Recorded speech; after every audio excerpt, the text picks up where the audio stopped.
Nós estamos aí tratando sobre o padrão ético de Deus, né? Estamos aí tratando já do nono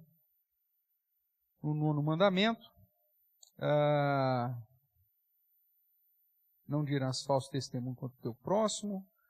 E já vimos que o princípio moral, né, por trás desse mandamento é justamente a defesa da verdade, como guardião da verdade, em busca daquilo que é, de fato, o padrão que Deus mesmo deseja em nós. O próprio Deus que é a verdade, Jesus se expressa isso, a palavra dele é a verdade, e nós como embaixadores da verdade, discípulos da verdade, devemos exaltar então o nome do Senhor através de uma postura, obviamente, que exalta o nome do Senhor. Nós paramos na pergunta 144 do Catecismo Maior de Westminster, está no slide 16, Samu, só para relembrando, e já tratamos aí sobre alguns deveres exigidos no nono mandamento, né? Então, relembrando aí rapidamente, conservar e promover a verdade entre os homens, a boa reputação do nosso próximo, assim como a nossa. E nós vimos que dentro da visão bíblica, o guardar do nono mandamento não trata apenas do sentido de defender a verdade, não apenas no sentido de não trazer falso testemunho, de não mentir, mas também de promover a boa reputação daqueles que são o nosso próximo, né? Então eu não quebro o nono mandamento apenas quando eu trago um falso testemunho, quando eu trago uma difamação, quando eu minto a respeito de alguém, mas quando também eu não faço nada para exaltar a reputação dessa pessoa. Vimos também que é nosso dever, segundo a visão bíblica pautada no nono mandamento, que eu devo evidenciar e manter a verdade, e de coração sincera, livre, claro e plenamente falar a verdade, somente a verdade, principalmente em questões de julgamento e justiça, mas também em todas as mais coisas, quaisquer que sejam. Vimos então que devemos considerar caridosamente os nossos semelhantes, amar, desejar e ter regozijo pela sua boa reputação, entristecer-nos pelas suas fraquezas e encobri-las, quando elas não se trata, obviamente, de pecados que devem ser tratados, né? Mas quando são pecados velados, devemos inclusive ser instrumentos para auxiliar, encorajar a mudança de vida e não denegrir a imagem, trazendo a público uma situação que pode ser tratada de um modo velado. Também é nosso dever defender a sua inocência. Como guardiões da verdade, né, se nós sabemos aquilo que é verdade, devemos defender a inocência das pessoas, mesmo sabendo que isso pode trazer prejuízo para nós, né? É uma das situações de uma sociedade injusta, que exalta mais a mentira do que a verdade, é que muitas vezes a pessoa correta, ela sabe da verdade, mas às vezes ela não defende o inocente, não se coloca como defensor da verdade, porque ela sabe que se falar, ela acaba trazendo prejuízo para ela. Mas o padrão moral de Deus deve nos conduzir a exercer do modo que tem que ser feito a defesa do inocente. E vimos também que receber prontamente boas informações ao respeito do próximo e rejeitar as que são maldizentes, lisonjeadoras e caluniadoras. Essa é outra prática que é muito difícil no dia a dia, ainda mais por conta da inclinação pecaminosa no nosso coração, né? Parece que a gente tem prazer em ouvir das coisas más, né? Ficou sabendo o que aconteceu com fulano? Aí chega, fulano? Hein? Quem? O que foi? Conta para mim. Sendo que a gente deveria fechar os nossos ouvidos para tais coisas, né? E buscarmos o bem ou a exaltação da boa reputação das pessoas. Não é É difícil de mensurar isso, né? Existem pesquisas nesse sentido. Se a gente olha para uma questão comercial, talvez isso fique mais fácil. Mas existe uma pesquisa dentro do marketing que diz que as pessoas, geralmente, os clientes que são bem tratados, geralmente compartilham, né, daquela firma, ou daquele serviço, ou daquele profissional, para 5 pessoas. Tá? Então, dentro do marketing, quando você contrata alguém e alguém faz um serviço bem feito, em média, você compartilha do bom serviço de alguém para 5 pessoas. Alguém fala, nossa, você mandou fazer tal coisa lá, não, foi o fulano, o cara é muito bom, preço justo, tarará. Geralmente você compartilha isso para 5 pessoas. Agora, se há alguma coisa errada, a média é para 20 pessoas. Então a gente tem a tendência de falar muito mais mal do que bem, né? Porque no nosso senso de justiça deturpado, irmãos, quando a pessoa faz o certo, a gente fala, não está fazendo mais que a obrigação dela, né? Então por que eu vou falar? Por que eu vou elogiar? Ela tinha que fazer certo mesmo, então não tem porquê de elogiar. Só que aí se acontece alguma coisa ruim, você abre a boca para no mínimo 20, né? Não acontece isso? Pois não? É para alertar? A maioria vai alertar. Entendi.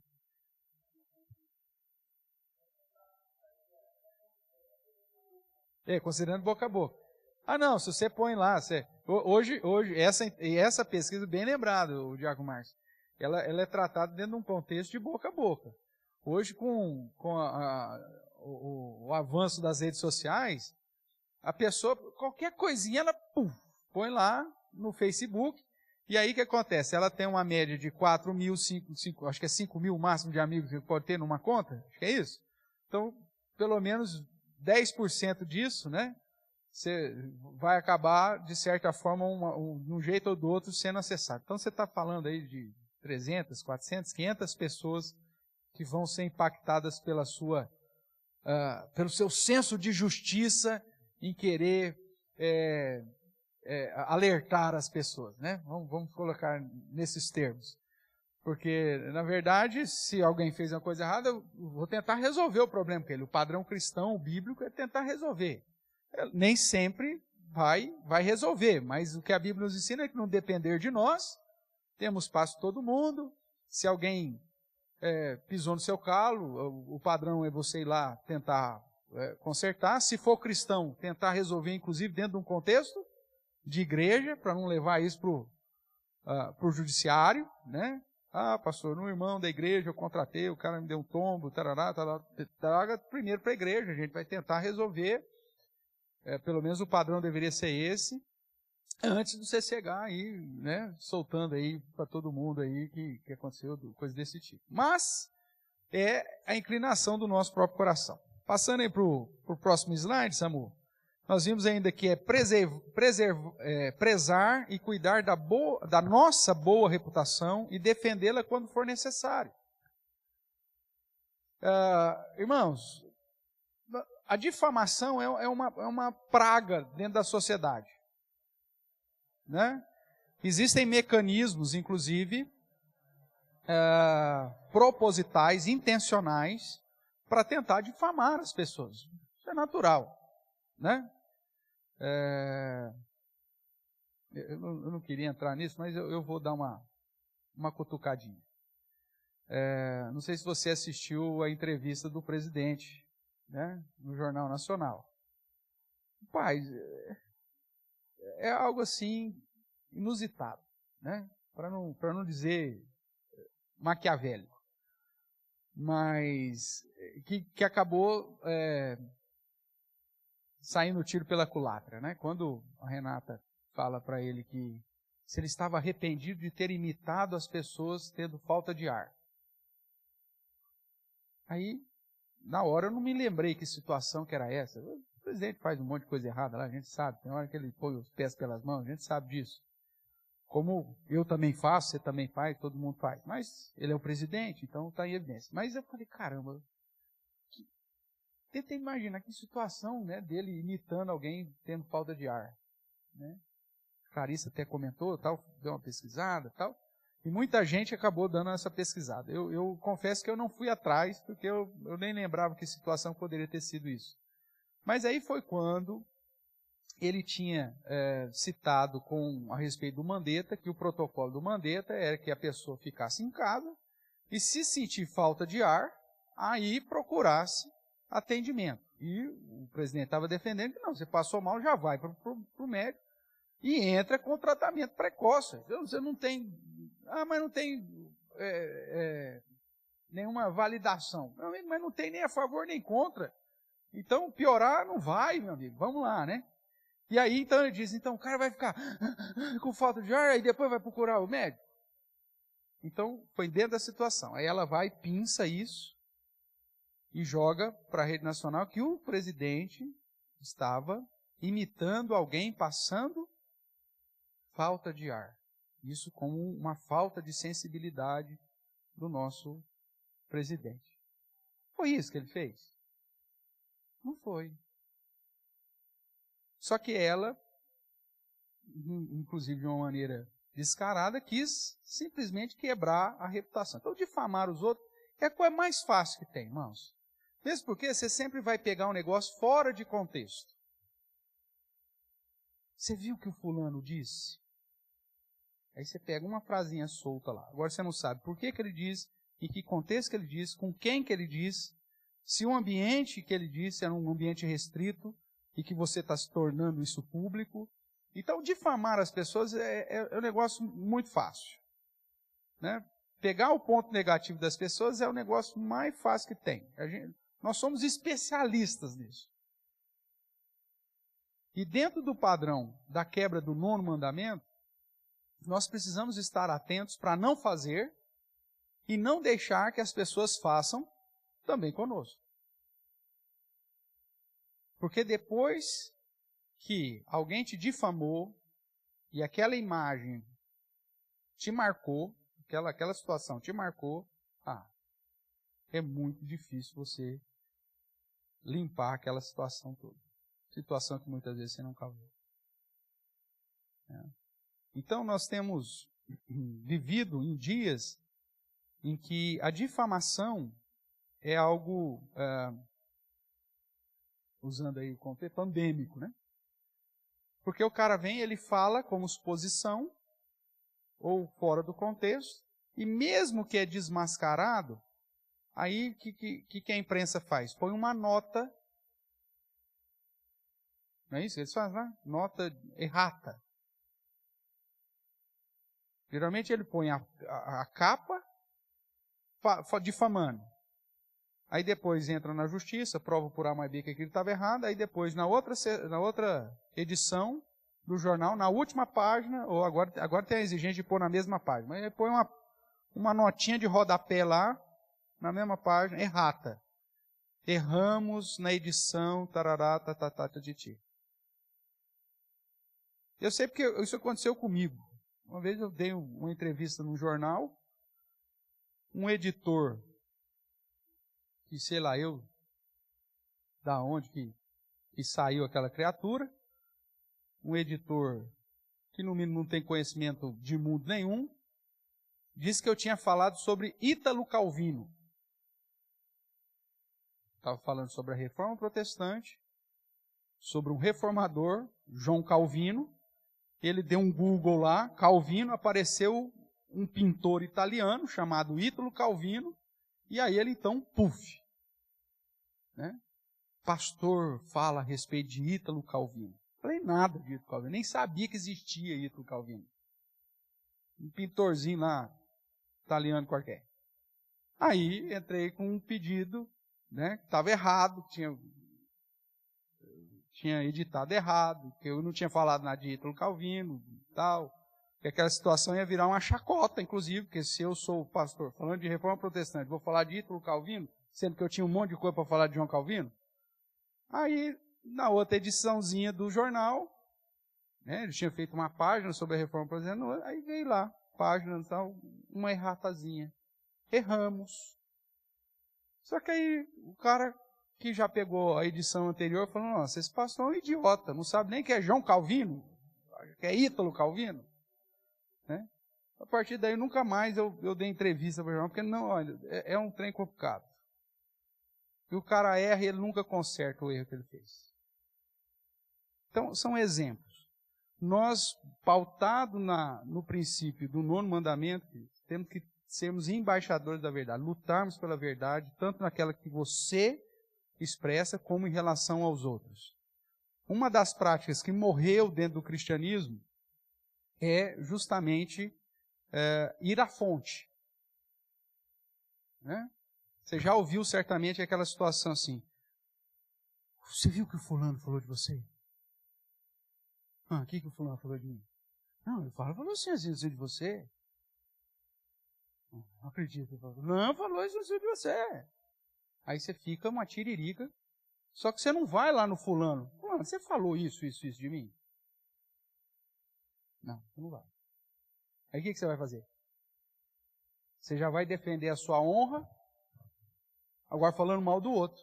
Você acredita que o outro falou isso mesmo? É não sei o que, abre lá a caixa de ferramenta, crocodilo, serpente, não sei o que, e aí já vai aumentando, e agora você já vai. Mas você foi lá perguntar para o cara se o cara realmente falou isso de você? Não, você não foi. E às vezes ele nem falou. Tudo isso, irmãos, está dentro da moralidade do 9º mandamento. Aí já entrando, né, na sequência aí que nos cabe ainda, cumprir as promessas lícitas. Isso está dentro do dever do 9º mandamento. Que promessas lícitas, né, poderiam ser essas? Todas aquelas relacionadas aos votos lícitos. Não só as promessas do dia a dia, que são lícitas também. Inclusive criança que faz muito isso com os pais, né? Que a gente ensina para as crianças que se prometeu, tem que cumprir. Não é assim que a gente ensina? Prometeu, tem que cumprir.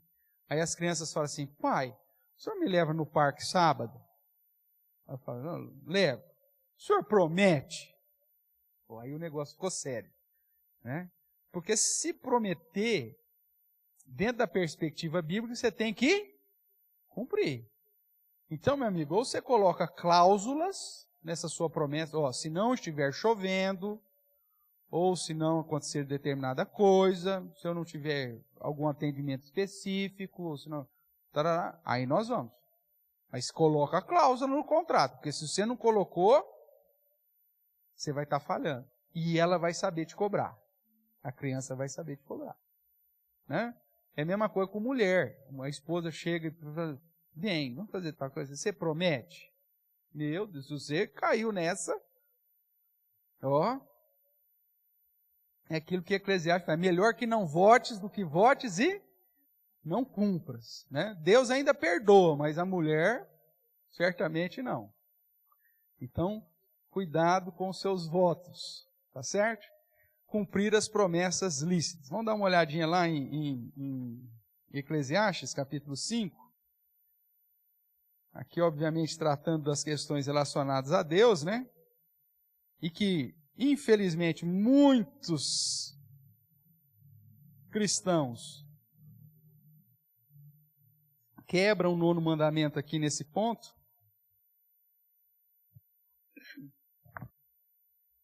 Eclesiastes capítulo 5. Guarda o pé quando entrares na casa de Deus. Chegar-se para ouvir é melhor do que oferecer sacrifício de tolos, pois não sabem que fazem mal. Não te precipites com a tua boca, nem o teu coração se apresse a pronunciar palavra alguma diante de Deus, porque Deus está nos céus e tu na terra, portanto sejam poucas as tuas palavras.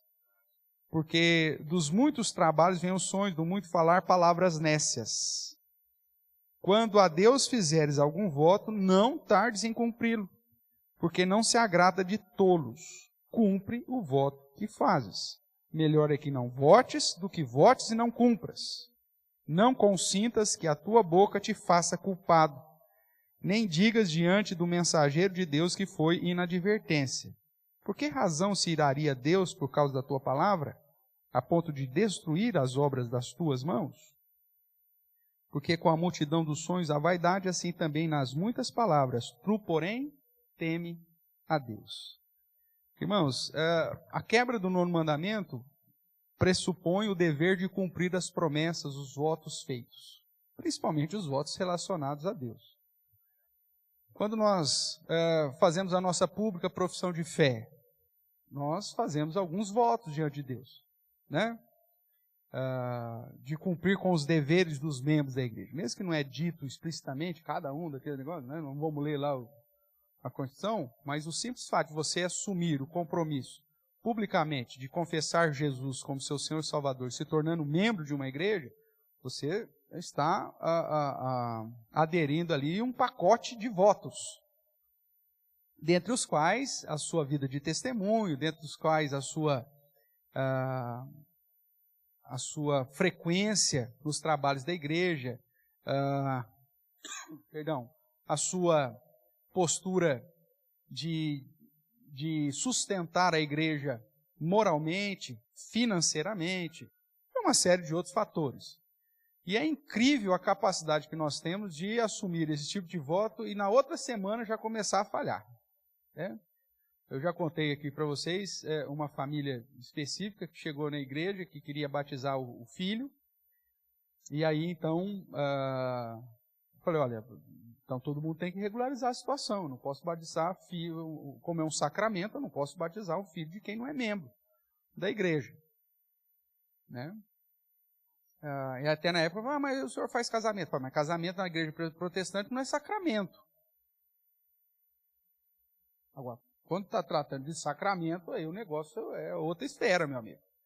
Então, não, tem que fazer classe de catecúmenos, tal. Fizeram lá classe de catecúmenos, tudo bem, aguentaram lá os 3 meses lá que a gente dava, que era até um material mais longo, foram recebidos, aí batizaram o filho, mas no domingo que batizou foi a última vez que eu os vi. Depois sumiram. Literalmente.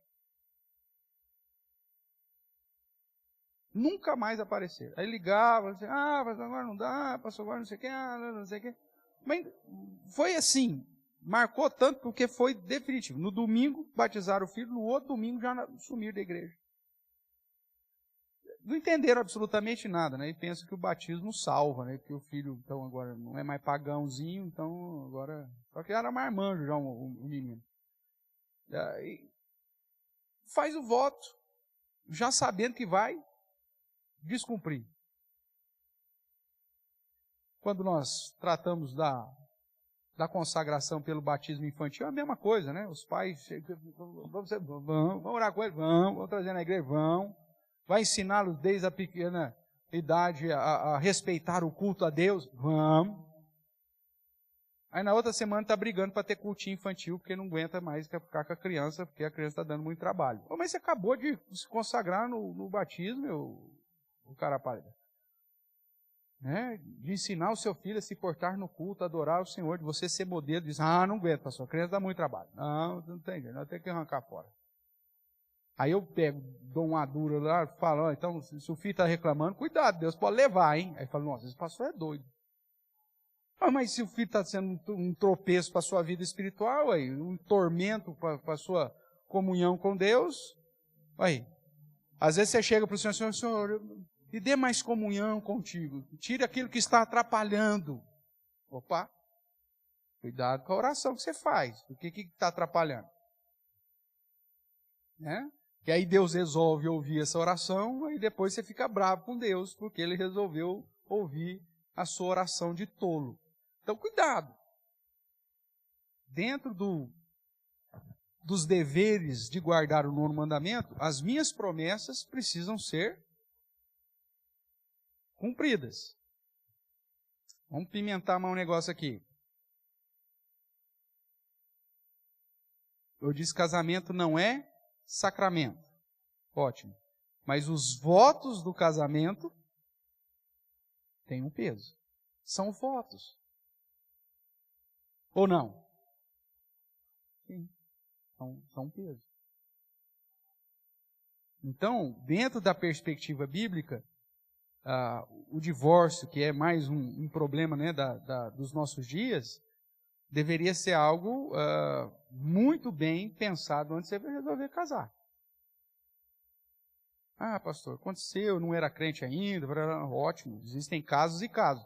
Mas dentro de um contexto de uma comunidade santa, de uma comunidade separada, os votos do matrimônio deveriam ser considerados e levados, como o próprio texto de Hebreus nos diz, como digno de honra, seja o quê? O matrimônio. Então veja, quando eu não cumpro as minhas promessas lícitas, eu estou trazendo aí a quebra do 9º mandamento. Pastor, o que os nossos teólogos quiseram dizer com promessas lícitas? Promessas ilícitas, o que seriam? Irmão, são situações que muitas vezes nós fazemos promessas, mas mediante ao engano, mediante a ludibriação de outros. Então, numa questão comercial, por exemplo, muitas vezes a pessoa promete determinada coisa, a gente faz uma promessa para o cara, ele não cumpre. Aí ele fala assim, mas você prometeu que você ia pagar. Fala, mas peraí, nós combinamos tal coisa, você não fez. Você me ludibriou, você me enganou, você exigiu uma promessa da minha parte de algo que já estava ilícito. Eu não tenho a obrigação agora de pagar por alguma coisa que você realmente não está me entregando. Então, existem situações e situações que a própria palavra de Deus me permite ter acesso a reconhecer se aquilo era uma promessa lícita ou não. Tá? Hoje não acontece mais, né? É muito difícil, mas vamos imaginar algum tempo atrás, mesmo porque você tem que pegar a habilitação no cartório para casar, mas imagine, tem histórias antigas aí do cara que casava com 2, 3 mulheres, né? O cara viajava por esse Brasilzão aí, cacheiro viajante, né? Aí cada lugar que ele ia passando, ele ia casando e às vezes, como o casamento ainda era feito do sistema da igreja e a escrituração às vezes era até feita pelas igrejas, e não, então o cara, aí de repente você descobre que o cara já era casado. Você fez o voto de matrimônio com esse cara. É uma promessa lícita? Não, não é, o cara já era casado, ele já tinha te ludibriado, ele tinha enganado. Então aquela promessa que você fez de ser fiel a ele até o fim não tem o porquê de ser mantida. Né? E quando essa situação acontecia e era descoberto, a própria igreja, ela mesma abriu um processo para cancelar aquele tipo de voto, ainda mais dentro do contexto da igreja católica, que era tido como sacramento, que é tido como um negócio muito mais pesado, né? Vamos assim dizer. Tudo bem aqui? Até aqui? Então vamos lá. Vamos dar uma olhada aqui em Colossenses 3:9.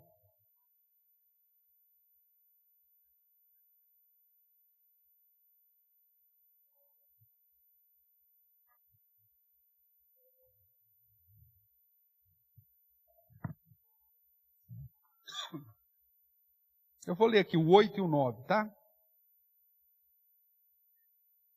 Dentro desse processo do despojar do velho homem, revestir do novo homem, de fazer morrer a nossa natureza terrena, né, que ele vai dizer aí no verso 5, no verso 8 ele vai dar alguns desses pecados relacionados ao 9º mandamento. Então quando ele diz, agora porém, despojai-vos igualmente de tudo isso, ira, indignação, maldade, maledicência, linguagem obscena do vosso falar. Tudo isso está inserido dentro do padrão moral do 9º mandamento. E o verso 9, de um modo mais explícito. Não mintais uns aos outros, uma vez que vos despistes do velho homem com os seus feitos e vos revestistes do novo homem que se refaz para o pleno conhecimento segundo a imagem daquele que o criou. Então nós temos expressões explícitas que confronta diretamente a moralidade do nono mandamento, tanto naquilo de não sair da nossa boca nenhuma maledicência, nenhuma mentira, como também da postura de não agirmos conforme o velho homem agia. Agora, como crentes em Cristo, a minha palavra é sim, o meu sim é sim, e o meu não é não. Seja o vosso sim, sim, seja o vosso não, não. Então, esse é um padrão de moralidade bíblica. Outro texto ainda, 2 Timóteo, capítulo 1, verso 4 e 5. Tratando aí das promessas listas, de um modo geral, né? Então, verso 3 ele diz, 2 Timóteo 1, 3. Dou graças a Deus, a quem desde os meus antepassados sirvo com consciência pura, porque sem cessar me lembro de ti nas minhas orações, noite e dia. Lembrando das tuas lágrimas, estou ansioso por ver-te, para que eu transborde alegria. Pela recordação que guardo, presta atenção agora, da tua fé sem fingimento. A mesma que primeiramente habitou em tua avó Lloyd, em tua mãe Eunice, estou certo que também em ti. Uma fé sem fingimento, uma fé verdadeira, uma fé sem falsidade. Então, às vezes, nós cumprimos os nossos votos diante de Deus, dentro da igreja, mas com fingimento, né? Como se valesse aquela situação, né? Mas eu fiz figa, né? Você promete, não sei o quê, sim. Né? Aí você fala, mas você não está falando, não, mas é que eu fiz figa. Dentro da padrão bíblico, meu amigo, a sua palavra é que vale, né? Tem gente que consegue fazer figa com o dedão do pé. Né? Você vai, mostra as mãos então. Fala lá. Aí o cara com o dedão do pé, ele faz a figa. Não adianta nada, porque é a sua declaração que conta, tá bom? O que mais que é dever aí? Empenhar e praticar tudo o que é verdadeiro, honesto, amável e de boa fama. Abra lá Filipenses capítulo 4, verso 8.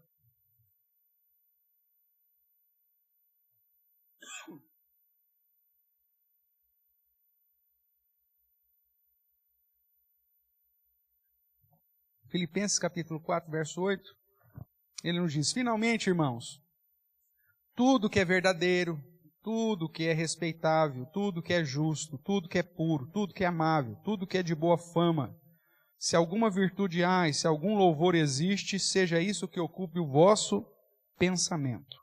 Ou seja, é lógico que aqui amplia, né? Se tudo que é virtuoso precisa ocupar a minha mente, obviamente tudo que é virtuoso também tem que sair da minha boca. E nesse sentido ele vai dizer em outros lugares que não sai da vossa boca nenhuma palavra torpe, somente aquela que produz a edificação. Lembra disso? Então a ideia de que as minhas palavras precisam ser sempre virtuosas, pautadas no dever da moralidade que o nono mandamento nos traz. Então aí nós temos aí vários outros versos, né? Vamos dar uma olhadinha aí, 1 Pedro 1,8. 1 de Pedro, capítulo 1, verso 8.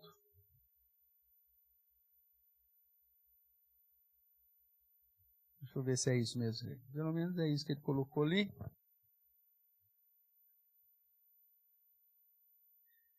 Nós vemos aqui a postura de Pedro, né, exaltando aí a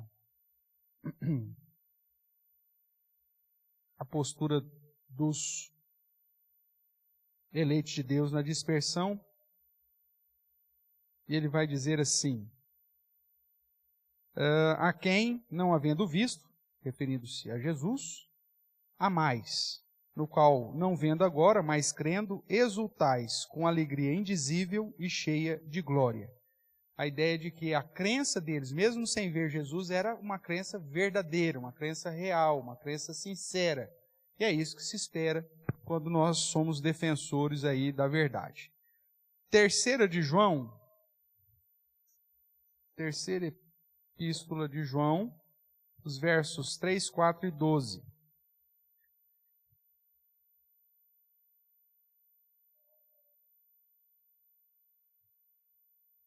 presbítero ao amado Gaio, quem eu amo na verdade, ele diz aí no verso 3, pois fiquei sobremodo alegre pela vinda de irmãos e pelo seu testemunho da tua verdade, como tu andas na verdade. Então, a expressão aqui daquele que anda como defensor e guardião da verdade. Verso 4, João ainda diz, não tenho maior alegria do que esta, de ouvir que os meus filhos andam na verdade. No verso 12, quanto a Demétrio, todos lhe dão testemunho, e até a própria verdade. E nós também damos testemunho, e sabes que o nosso testemunho é verdadeiro.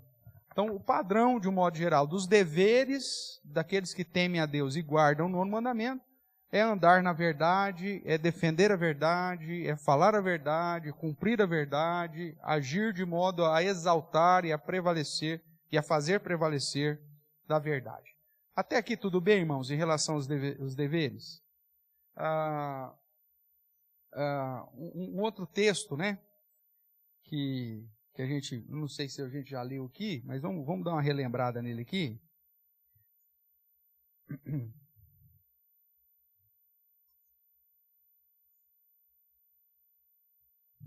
Efésios capítulo 4, verso 25.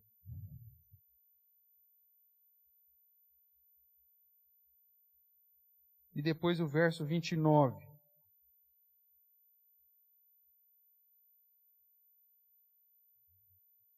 Vamos ler juntos aí? Efésios, capítulo 4, verso 25. Por isso, deixando a mentira, fale cada um o quê? A verdade com o seu próximo, porque somos membros uns dos outros. E o verso 29.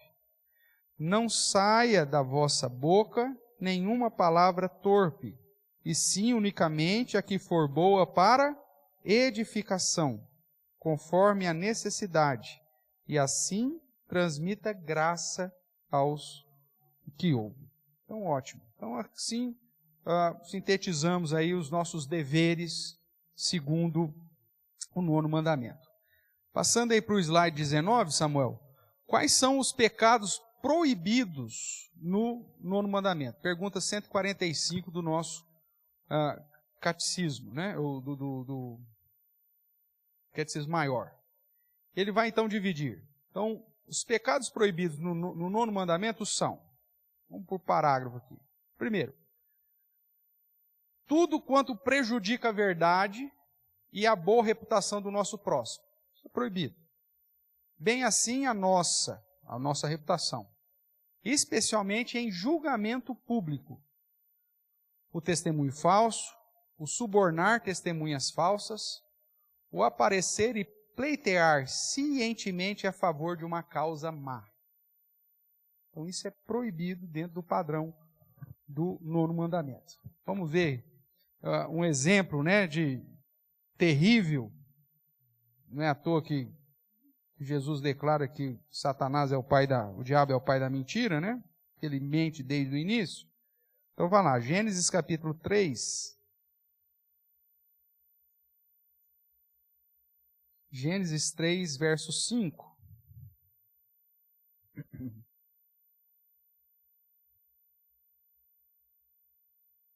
Gênesis capítulo 3 diz que, mas a serpente mais sagaz de todos os animais selvagens que o Senhor Deus tinha feito, disse à mulher, é assim que Deus disse, não comereis de toda a árvore do jardim? Aí o verso 5 ele responde, né, ainda tratando com ela nesse diálogo.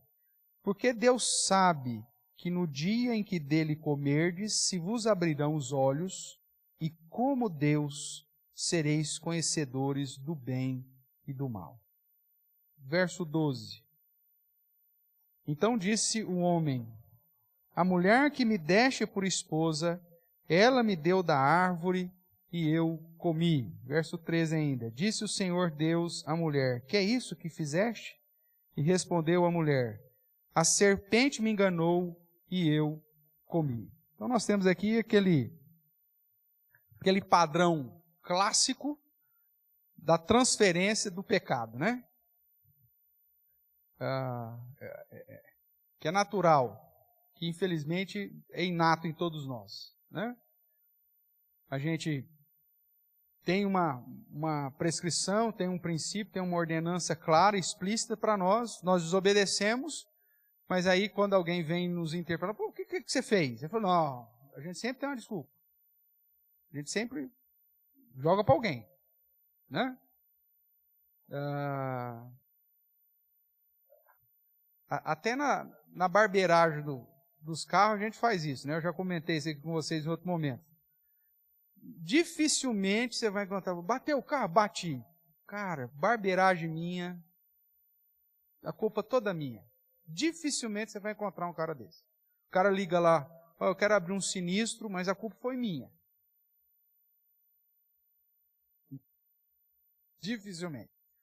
Todo mundo, como é que é coisa? Rapaz, bateu o sol, era o ponto cego do carro. Eu não sei porque que esses engenheiros fazem o carro com ponto cego, né? Ponto cego do carro. Ou então na hora que eu virei o sol entrou. Ou Deus que criou esse sol, no bendita hora que esse sol entrou na minha cara, e eu não vi. Ou não, tá de chinela havaiana, escorregou, soltou as tiras. É o chinelo. Primeiro, você não nem tá dirigindo de chinelo. Mas sempre tem alguma coisa. A gente sempre lança o nosso erro em alguma coisa. Isso é natural do nosso pecado, irmão. Só que isso continua sendo, mesmo sendo natural, continua sendo pecado. Satanás vem em mente, coloca a mentira no coração de Adão e Eva, e ele então, foi a mulher que o Senhor me deu, a mulher foi a serpente que o Senhor criou. E sempre a gente joga. Mas o padrão bíblico é reconhecer o nosso próprio pecado. E mesmo que Satanás é quem ele é, a mulher não precisava falar que ele era malvado. Então Deus já sabia. Mas eu tenho que reconhecer a minha responsabilidade. Andar na verdade começa com o reconhecimento da minha responsabilidade. E isso aqui é um processo de amadurecimento, irmãos, porque é difícil. E isso está envolvido em todas as áreas. Seja no relacionamento conjugal, se você não tiver maturidade, você sempre vai colocar a culpa em alguma coisa. Sempre, é natural, o nosso pecado é assim. Seja na questão do relacionamento interpessoal.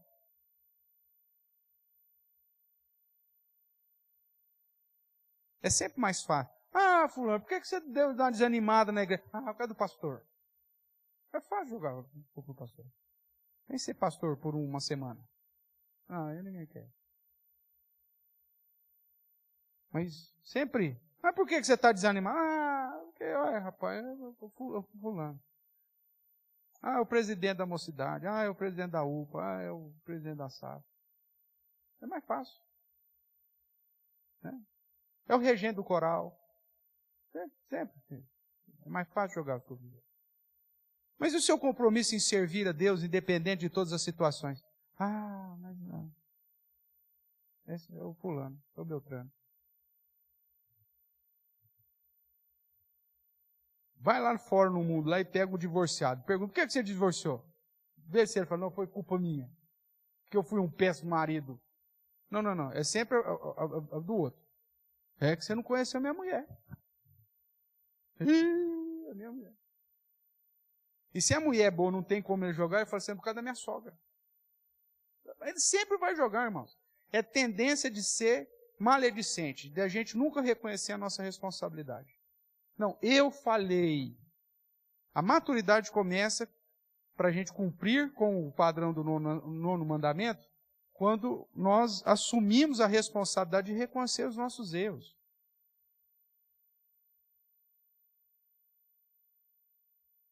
No trabalho, isso acontece demais. Primeiro que a gente esconde, né? As burradas que faz no serviço.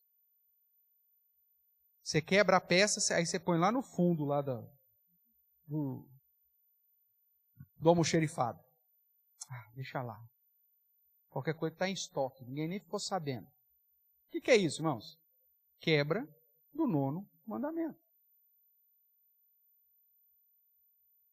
Quando pegam, descobrem que você fez coisa errada, você vai falar, não, mas foi o pessoal do projeto. Não foi minha execução, foi o pessoal do projeto.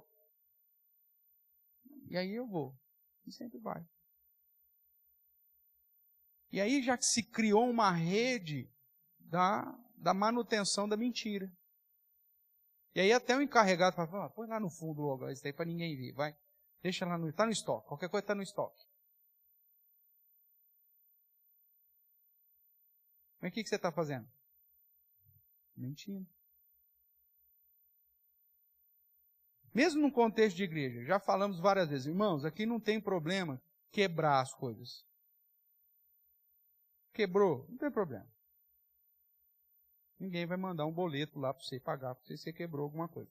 Apesar que o padrão bíblico aponta para a sua responsabilidade. Se você quebrou, eu espero que você restitui. Isso seria o padrão normal. Não é só assim. Quebrei. Pastor, empresta seu óculos? Empresta. Quebrei, viu, pastor? O senhor me perdoa? Perdoo? Compra um novo para mim, velho. Simples assim. Não, mas eu já pedi perdão. E daí que você pediu perdão? Eu continuo sem óculos agora. E agora? Rapaz, eu pedi perdão pro pastor e ele fez eu pagar o óculos dele? Você acredita nisso? O cara fica indignado ainda. Então eu falo, não tem problema você quebrar. O problema é que você quebra e esconde.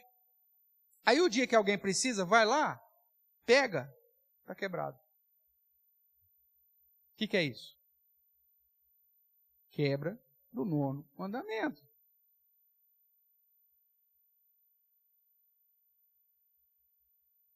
Não tem problema quebrar. Quebrar as coisas acontecem. Quebrei, pastor, quebrei. Está aqui, ó. Vou tentar regularizar, tal. Se eu chegar para você, não precisa. Eu tenho seguro desse óculos, se quebrar eu ganho um novo. Pode ficar tranquilo, não precisa se preocupar. Ótimo, beleza. Mas na tendência que é o que é? Quebrou? Esconde. Faz igual o Adão, né? Eu ouvi o senhor me chamando por aí e escondi. É o mesmo padrão. É quebra do 9º mandamento porque você está mentindo.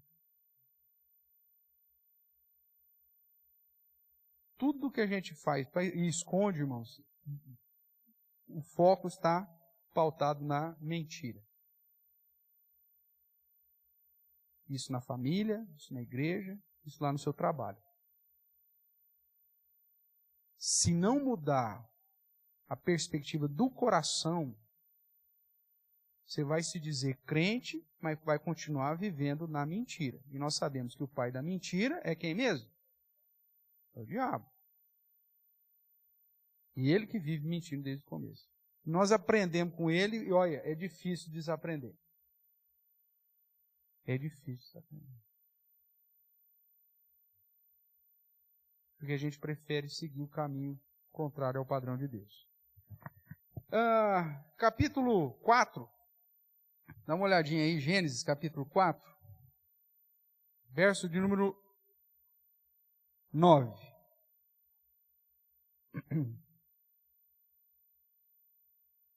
Disse o Senhor a Caim, onde está Abel, teu irmão? Ele respondeu, não sei. Acaso sou eu tutor do meu irmão? Não só a mentira, mas nós aprendemos a ironia e o sarcasmo com o pecado. Primeiro, Deus sabia o que tinha acontecido com Abel. Mas ele olha para Caim e fala, e aí, meu irmão, cadê teu irmão? Não sei. Como não sabe, o cara tinha acabado de matar o irmão. Tinha acabado de fazer. Não sei. Acaso sou eu tutor do meu irmão?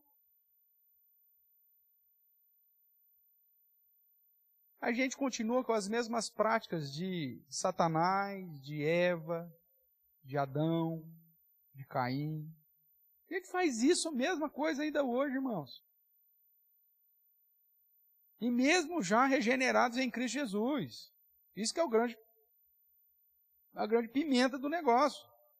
Porque era para nós nos despojar e revestir. Era para mudar o padrão da nossa mente, renovar aí o nosso coração.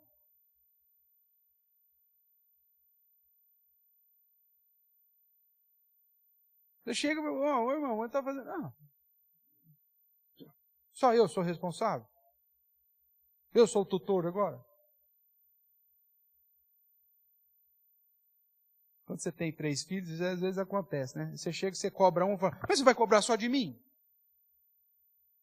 E os outros 2? Eu estou tratando com você. Mas eu quero tirar o foco. Eu quero manter a máscara. Aí quando alguém tenta tirar a máscara, né? Eu fico nervoso. Mas é um padrão que nós precisamos lutar, irmãos. É uma prática pecaminosa que nós não podemos simplesmente abraçar e colocar como se fosse algo natural. Porque isso, primeiro, nos impede de alcançar a maturidade e não traz graça, não traz edificação. Olha, é difícil você trabalhar num contexto de mentira. Pensa lá na sua empresa, onde todo mundo mente. É complicado. Uma família que um esconde o outro, tudo na base da mentira. É complicado.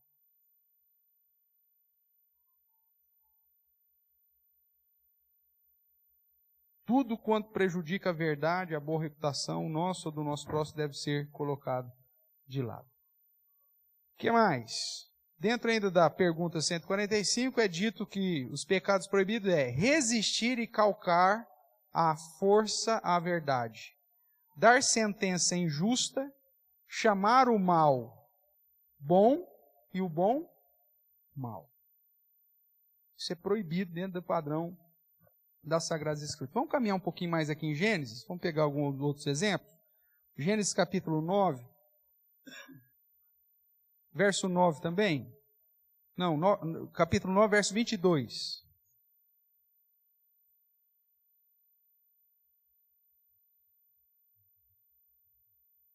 Nós temos aqui a questão de prejudicar a boa reputação do nosso próximo, né?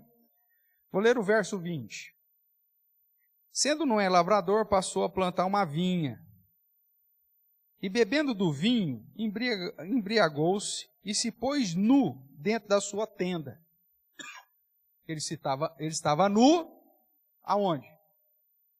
Dentro da sua tenda. Tudo bem?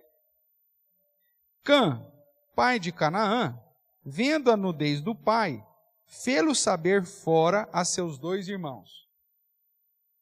Uma situação que estava velada dentro da tenda, Cã foi lá, viu o pai peladão, chegou para os irmãos, eu não vi o que aconteceu. O pai está peladão. Tornou público uma situação, está bêbado e pelado. Olha que coisa maravilhosa.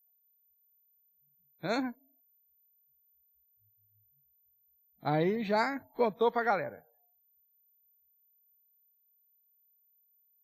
Cã contou alguma mentira? Não, o pai estava bêbado e estava nu. Só que a quebra do 9º mandamento não está restrita à ideia de você mentir, uma falsa testemunha. Mas quando você também denigra a imagem do seu próximo. Principalmente se é uma imagem ou uma situação velada. É aquela situação que acontece entre você e a pessoa, que às vezes acontece lá alguma situação, pronto, acabou ali. Mas você não aguenta. Você dá uma de Cã.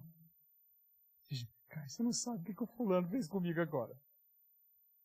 Já? Aí esse para alguém que você contou, já conta para a turma do setor inteiro, dali a pouco a fábrica inteira está sabendo o que o fulano fez. Era um negócio simples, mas que você vai denegrir a imagem dele. Quebra do 9º mandamento.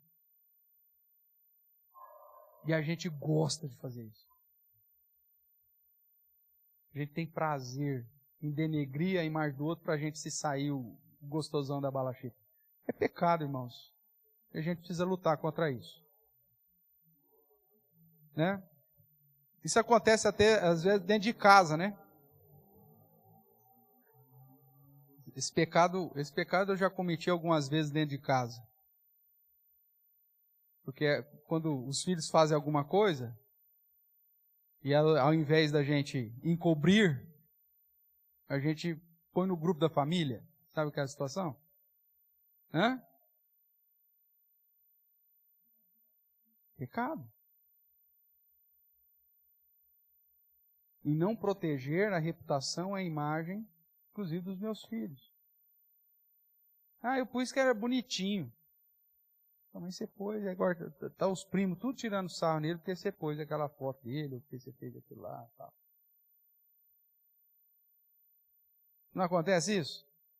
E às vezes você gera aí uma amargura que não precisava. Né? Um rancorzinho que não precisava.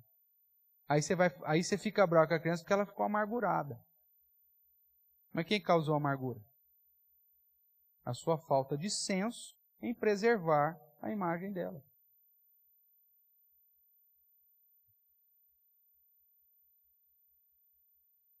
Às vezes a gente faz sem perceber, mas já fiz isso. E aí é uma das situações que irritam os filhos, né?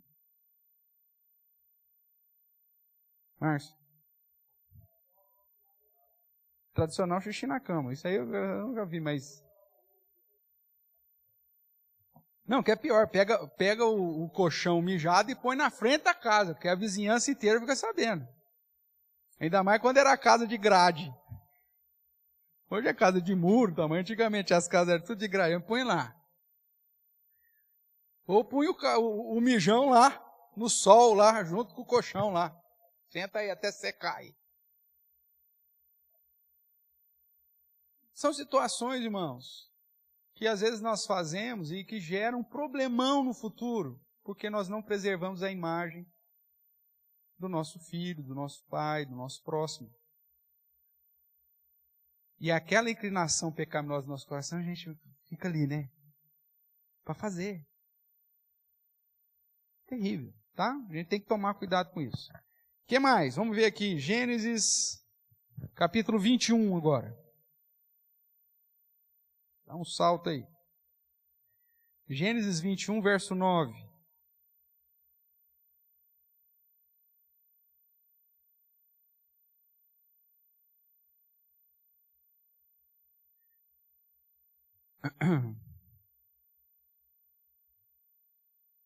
Vamos ver o verso 8 aqui. Isaac cresceu e foi desmamado.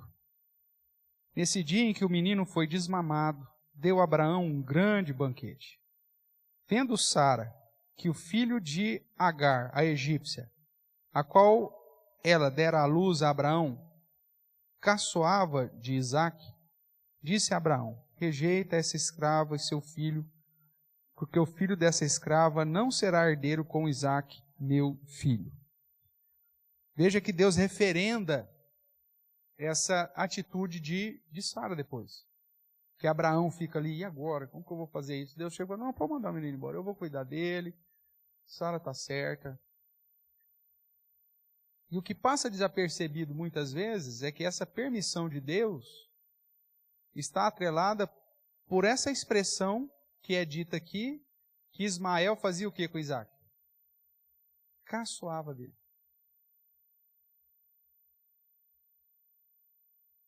Porque era uma das formas de denegrir a imagem, de manchar a imagem, de quebrar a boa reputação. E nós sabemos pela palavra do Senhor, né, é lógico que os descendentes de Ismael vão dizer o contrário, mas o islâmico, mas no padrão bíblico, Isaac era o filho da promessa. Isaac é o filho da esposa e não da escrava. E Deus então preserva essa linhagem. Mas tudo por quê? Porque Ismael caçoava de Isaac. Capítulo 26, versos 7 e 9. Verso 7, depois o verso 9.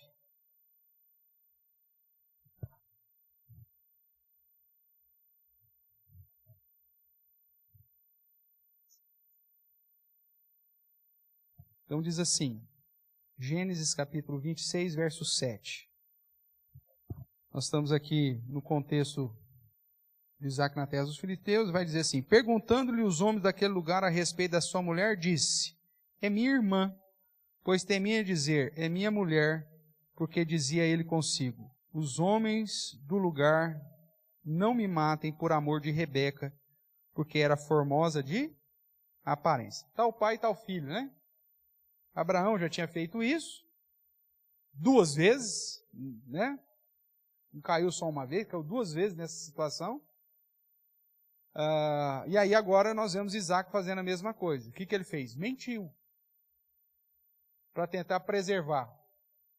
E o verso de número 9 também vai dizer, então Abimeleque chamou a Isaac e lhe disse, é evidente que ela é tua esposa, como pois disseste, é minha irmã? Aí respondeu-lhe Isaac, porque eu dizia para que eu não morra por causa dela. Então, irmãos, a mentira, nem para a sua preservação da vida, é permitida no padrão bíblico. É pecado. Não, mas se eu falar a verdade, eu posso morrer. Morra com honra. Morra com dignidade. E não na mentira.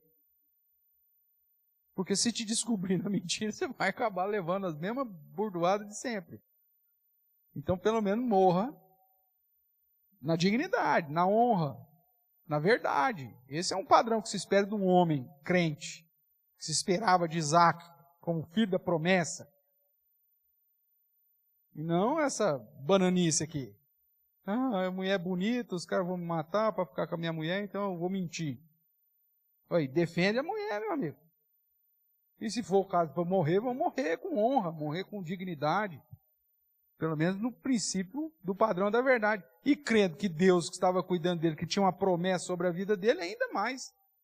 Você vê inclusive aqui a falta de fé também de Isaac. Tudo bem até aqui, irmãos? Êxodo, capítulo 23.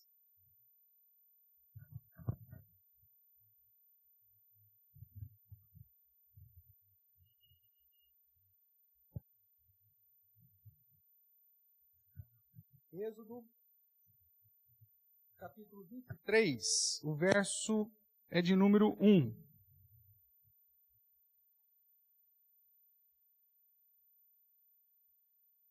Diz assim, não espalharás notícias falsas, nem darás mão ao ímpio para ser testemunha maldosa. Nós estamos aqui falando já da lei de Moisés, que é, não espalhe fake news.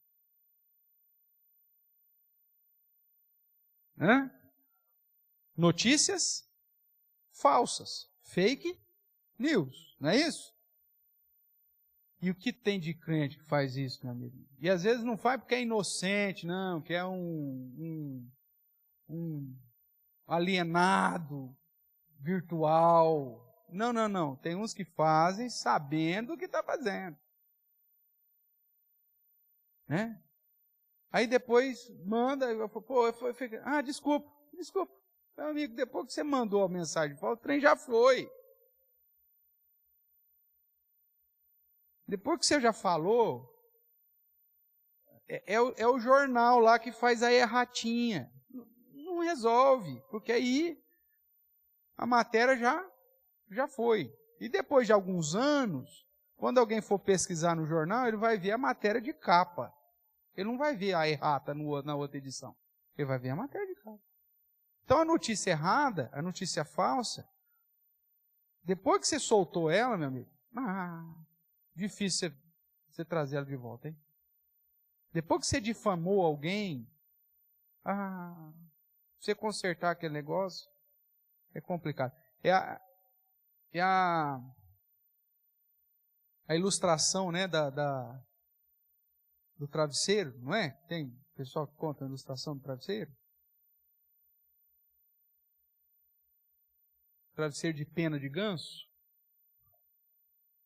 Que o sábio compara A falsa notícia é como você pegar um travesseiro de pena de ganso, subir no alto de uma montanha, rasgar o travesseiro e soltar as penas. Isso é a notícia falsa. O vento vai bater, vai levar aquelas penas para um monte de lugar. Aí a pessoa chegou para o sábio e falou, como que eu desfaço isso? Como que eu cato cada pena dessa que saiu voando? Tem jeito? Você vai recuperar todas as penas? Não, essa notícia falsa vai continuar espalhada por aí. Então por isso que a Bíblia, de um modo explícito, diz, não espalharás notícias falsas, nem darás mão ao ímpio, para seres testemunhas maldosa. Não seguirás a multidão para fazeres mal, nem deporás numa demanda, inclinando-te para a maioria, para torcer o direito. Nem com o pobre serás parcial na sua demanda. Se encontrares desgarrado o boi do teu inimigo, ou o seu jumento, lhe reconduzirás. Se vires prostrado debaixo da sua carga o jumento daquele que te aborrece, não o abandonarás, mas ajudá-lo-ás a erguê-lo. Irmãos, princípios morais que ainda estão embutidos no 9º mandamento. Eu vou preservar a verdade, eu vou ajudar aquilo que é justo, eu vou fazer aquilo que é correto. Tudo isso está embutido dentro do 9º mandamento. Não, o jumento do outro lá, problema do outro. Não é. Como defensor da verdade, embaixador da verdade, eu vou fazer aquilo que é justo, aquilo que é verdadeiro, aquilo que é de boa fama, aquilo que tem virtude, que tem louvor. É isso que vai ocupar a minha cabeça e vai ocupar as minhas atitudes.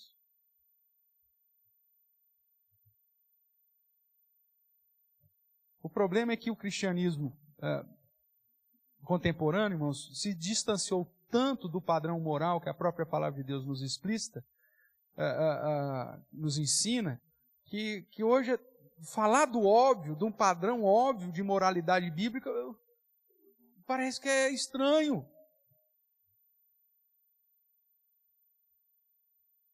Porque a gente já está protegido. Mas eu não sou tonto não, viu, pastor? Eu não sou tonto não, viu? Não, comigo não, hein? Não.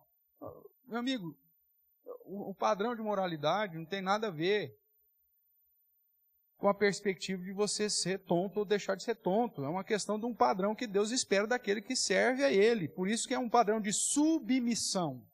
Submissão a Deus e de sujeição ao próximo. Por isso que é amar a Deus acima de todas as coisas e o próximo como a ti mesmo. Considerar o outro como superior a você mesmo. É um padrão de sujeição.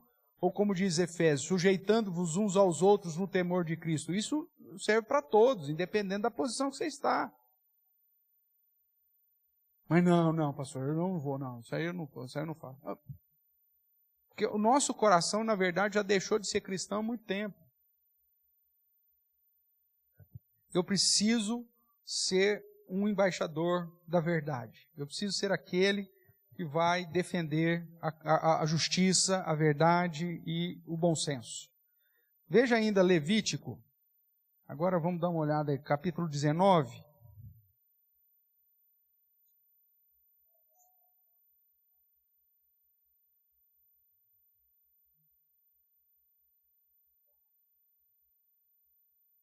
Vamos ver o primeiro, Levítico 5. Capítulo 5. Levítico, capítulo 5, verso 1.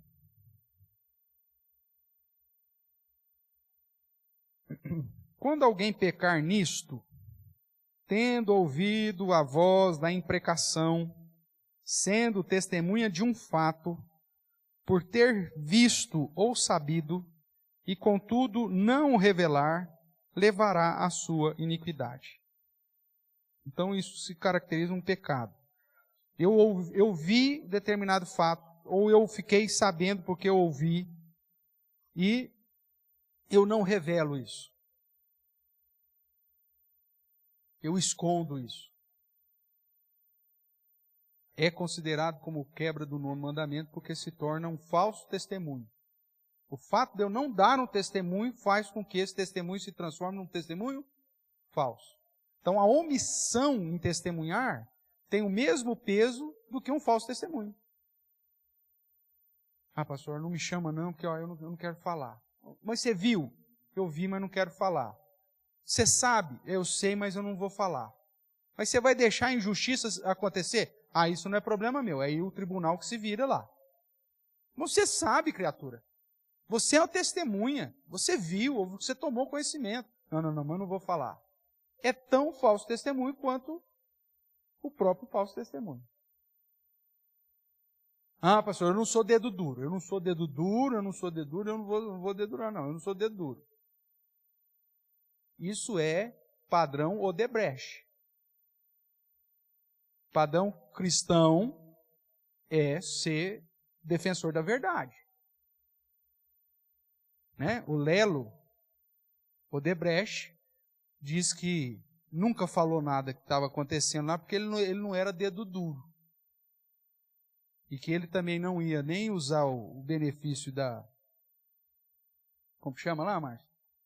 A delação premiada, porque ele não é um dedo duro. É um miserável, um ladrão que roubou. Ué. E ainda se gaba de não apontar os outros ladrões. Esse é um padrão Odebrecht. Um padrão cristão não se omite. Porque o fato dele se omitir se transforma já num falso testemunho.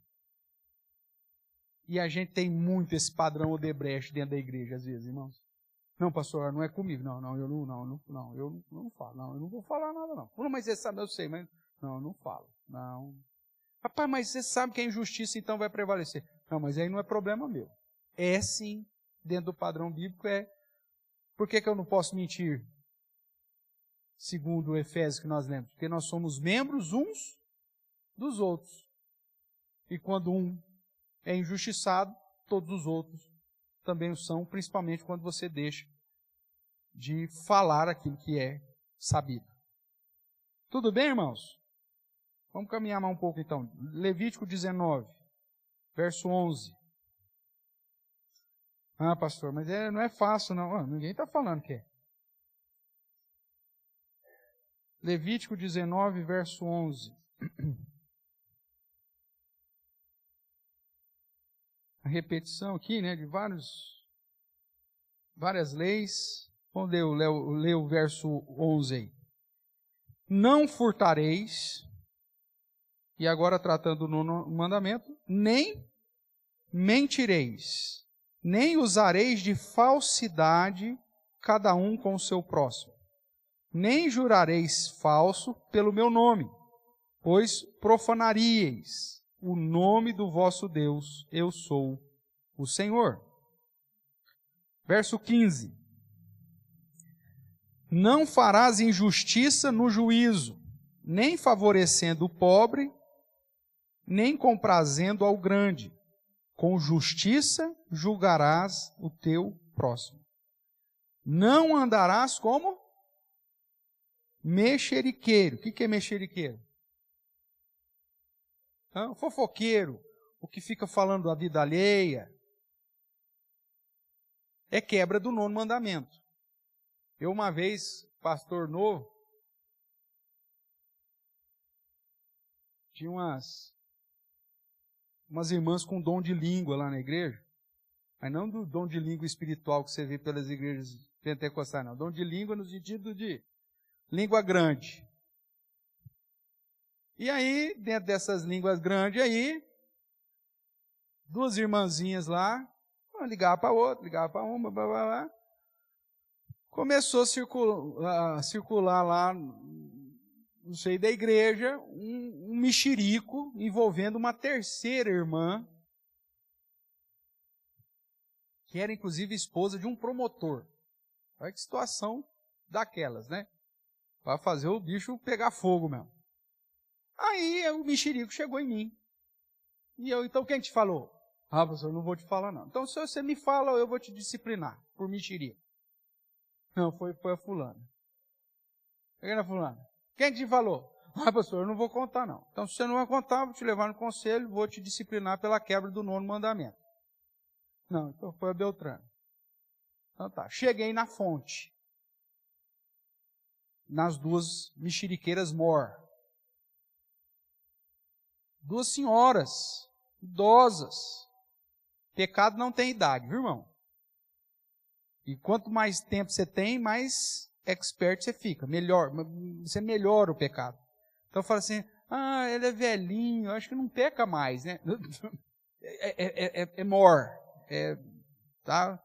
Pós-doutorado, porque já pecou a vida inteira, então já sabe até os caminhos. Então não é porque é mais velho que não significa que é mais santo. Aí eu cheguei para as velhinhas, falei assim, então, doninha, mexeriqueira, como que nós vamos resolver esse problema? Pelo amor de Deus, pastor, onde você viu? Detalhe, esposas de presbíteros, as 2 mor. Ai, pastor, não, então eu quero que você, é uma denúncia contra fulano, não, pastor, não é nada disso, foi uma suposição que eu não sei quem fez, e aí se avolumou, e aí a gente já não tinha mais controle, e chegou na situação que chegou. E o mexerico era tão grande que tinha um documento, uma carta que uma mandou para a outra. Eu tenho esse documento guardado comigo até hoje. Aí eu peguei esse documento e falei assim, então é o seguinte, nós vamos matar o assunto aqui agora. Se porventura, vocês ligam para quem vocês tiver que ligar, para quem vocês contou, desmentindo a história e pedindo pelo amor de Deus para não falar nada. Porque se essa história for mais 1 milímetro para frente, eu não vou pensar 2 vezes, porque isso vai se tornar público e eu vou disciplinar as 2 por quebra do 9º mandamento, baseado em Levítico, capítulo 19, verso 16. Porque as senhoras são mexeriqueiras. Nossa, virou uma benção. Nunca mais deu trabalho. Me amava de paixão depois. Mas se você não coloca um fim nessa história, o trem pega fogo, irmãos. Vamos continuar a leitura aí. Não andarás como mexeriqueiro entre o teu povo. Não atentarás quanto à vida do teu próximo.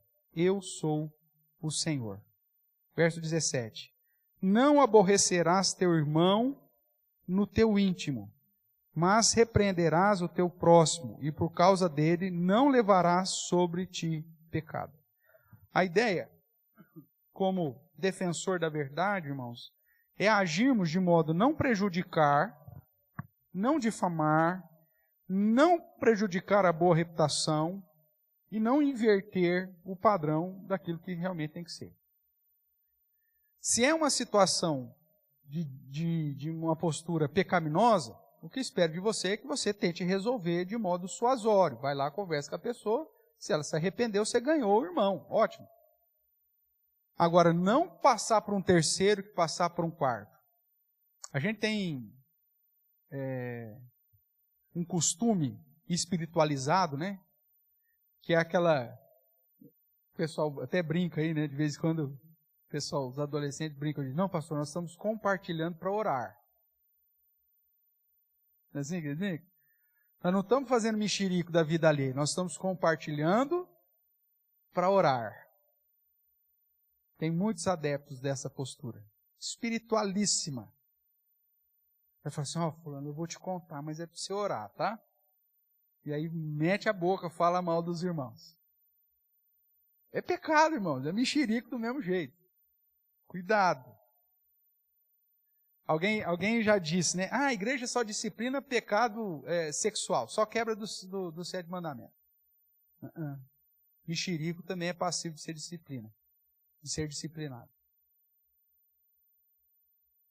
Porque você, depois que denegriu a imagem de alguém, para a gente recuperar essa imagem é terrível. Eu tive a mesma situação, ainda era um jovem, ainda não era nem ordenado ainda, era seminarista e eu trabalhava com a mocidade quase 250, 300 jovens. E aí surgiu que a baterista era lésbica.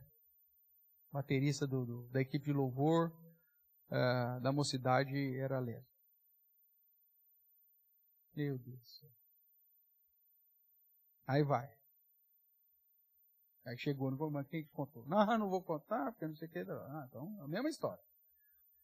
Só que em vez de 3, 4 pessoas envolvidas, no universo de 250 jovens, quase 300 jovens, você imagina. Eu sei que dali a pouco eu estava com a sala lotada de gente. Até que chegou